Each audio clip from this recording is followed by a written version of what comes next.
So this is where I'm at with this project. I put the main board here, so everything's in the back. I connected the Antminers to the board already. I connected these extension fan clips. This is gonna connect to each fan individually on each 3 of them. And then I have also 3 in the back for the other 3 fans. Extensions to hook up the fans. Right now I'm still printing, I think it's the last housing for the fan. No, actually I need 2 more.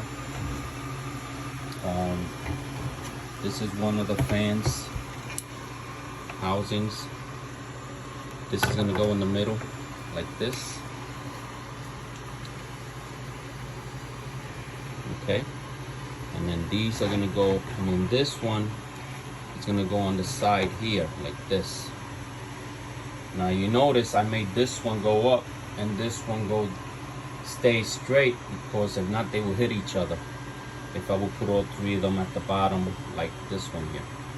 So that's how that goes. And I'm trying to achieve for it to stay cool instead of overheating. That's why I'm doing this project. I want to see what's the temperature after I hook it up individually, each board. And it'll probably save me from an electrical bill also by keeping it cooler, and stop it from tripping my 20 phase circuit breaker. So as you can see, this is the stand. The boards slide in and out. I don't want to slide them, but they're connected right now, but usually they slide right in and out.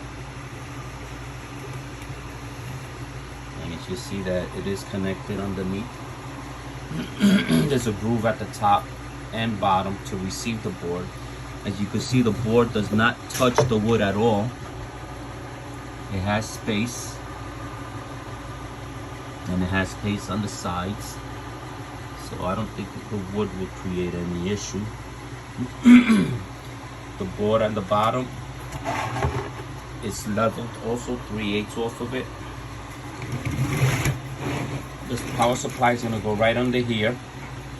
I'm going to make some legs so it sits on top of the power supply. So actually this thing's going to turn around and everything's going to be facing in the back instead of cluttering my whole area. That's why I designed it like this.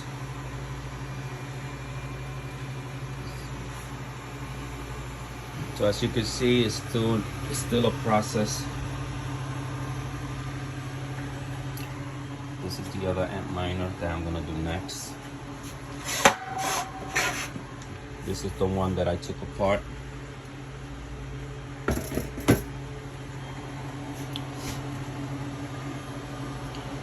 So stay tuned for the next phase.